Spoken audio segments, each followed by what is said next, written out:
السلام عليكم ورحمة الله وبركاته. أهلا بكم من وصفتنا من قناتنا الجميلة مطبخ أم يارا. ووصفتنا النهاردة هي القلاش الحلو بالمكسرات. طبعا دي من اسمها كده قلاش حلو بالمكسرات، يعني وصفات رمضان الجميلة بتاعتنا. إن شاء الله هعمل لكم القلاش وهعمل لكم حاجات جميلة جدا من رمضان. طبعا رمضان كريم وكل سنة وانتم طيبين.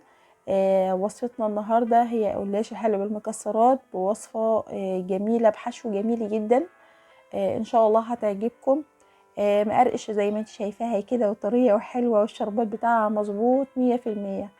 بس اهم حاجة لو عجبكم الفيديو ما تنسوش تعملوا لايك للفيديو، وكمان تدعموا لي القناة بتاعتي وتوصلوها لأكبر عدد ممكن من الناس، وتشيروا لي الفيديو عشان يوصل لكل الناس. نبتدي مع بعضنا الوصفة الحلوة بتاعتنا. المقادير بتاعتنا سهلة جدا، وهي عبارة عن أول حاجة هنقول مقادير الشربات: كوباية ونص من السكر، وكوباية ونص من المية، وعليها نضيف نص ليمونة. أو لو عايزة تضيفي أي منكهات زي الفانيليا مثلا ممكن، بس ما يكونش أكتر من نقطتين عشان ما تغيرش من طعم القلاش. أما بالنسبة لمقادير الحشوة الجميلة بتاعتنا، هي عبارة عن كوباية من جوز الهند، ونص كوباية من الفول السوداني الحلواني. ممكن تجيبي الفول وتكسريه، اهم حاجة يعني يبقى زي المجروش كده. وتحطي عليها كمان معلقة كبيرة من القرفة، هتديها طعم جميل جدا للقلاش. ولو مش عايزة تضيفي القرفة ممكن كفاية ان انتي تحطي بس الزبيب وعليها الفول وعليها الجوز الهند، هتبقى جميلة جدا. بس القرفة بتديها طعم جميل جدا للجلاش. وكمان لفة القلاش بتاعتنا ونص كوباية من السمنة أو الزبدة السايحة لدهان القلاش. في البداية بنجيب حاجة غويطة كده على البوتاجاز من غير ما نشغل البوتاجاز، وهنحط المية والسكر مع بعضيها.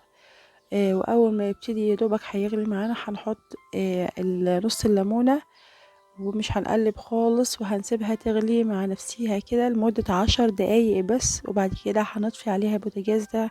الشربات بتاع القلاش لا يبقى تقيل ولا خفيف، بيبقى حلو خالص زي ما انتوا شايفين كده. هنبتدي بقى نعمل الحشوة بتاعة القلاش الجميلة بتاعتنا. هنجيب جوزة الهند وعليها الفول السوداني، وهنحط عليها كمان القرفة زي ما انت شايفة. لو مش عايزة تضيف القرفة عادي ممكن ان تستغني عنه. وكمان هتحطي زبيب، بس انا للاسف ما عنديش زبيب فعشان كده انا ما حطيتش الزبيب. بس هو بيبقى بالزبيب كمان جميل جدا. هنحط عليها معلقتين او 3 من الشربات اللي احنا عملناه عشان بس الحشو يمسك في بعضيها،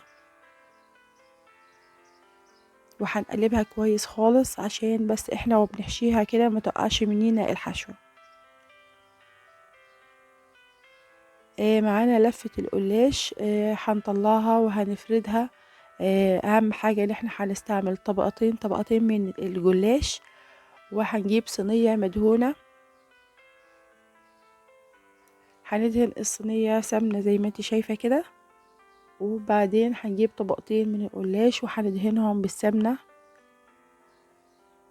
بالطريقة دي. بعدين هنتنيها زي ما انت شايفة كده. هتتنيها التانية دي وهتحطي الحشوة بتاعة الجلاش.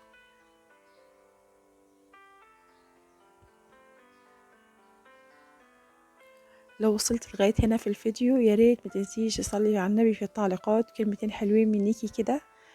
وكمان تعملي لي لايك واشتراك في القناة. هنلفها بعد كده رول، وهنحطها على الصينية. هتلفيها تبقى طبعا طريقة سهلة جدا، ما فيهاش اي تعب ولا اي حاجة. هتلفيها هتعمليها بالطريقة دي. انا هجرب معاكم كمان واحدة تانية عشان تبقى ايه اتحفظت معاكم. هتجيبي لفتين من القلاش فوق بعضيهم، وهتجيبيها وتدهنيها بالشكل ده بالسمنة او بالزبدة.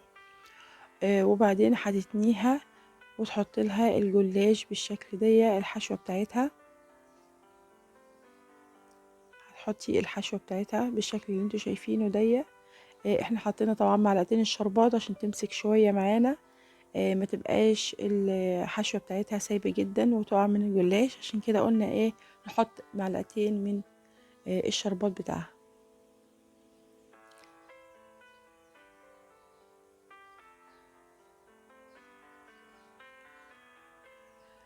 كده انا بعد ما خلصت اللفة كلها، هي اخدت معايا لفة ونص، ما خدتش لفة بس، هي اخدت لفة ونص عشان تبقى بالشكل ده في الصينية. لو انت عايزة تحطي حلة مقاس صينية مقاس اصغر من كده، هتبقى كويسة جدا على اللفة الواحدة.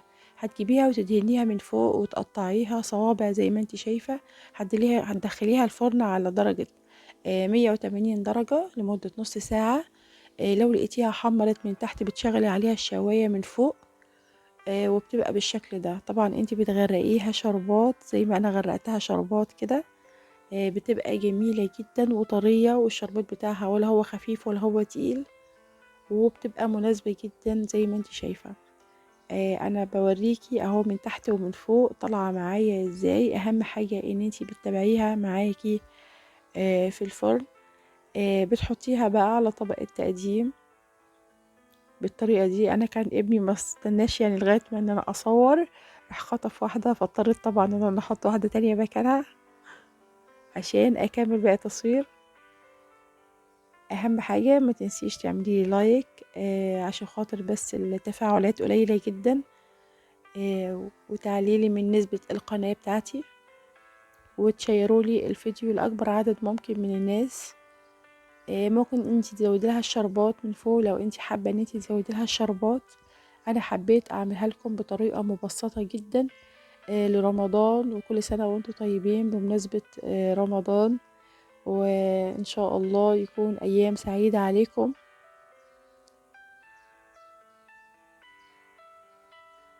وان شاء الله الوصفة تعجبكم.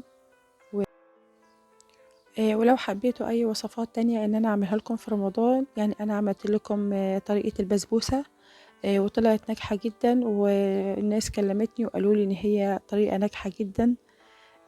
فان شاء الله تعجبكم كمان القلاش زي ما عجبتكم البسبوسة، ووصفات تانية كتير. وكل سنة وانتم طيبين من مطبخ ام يارا. السلام عليكم.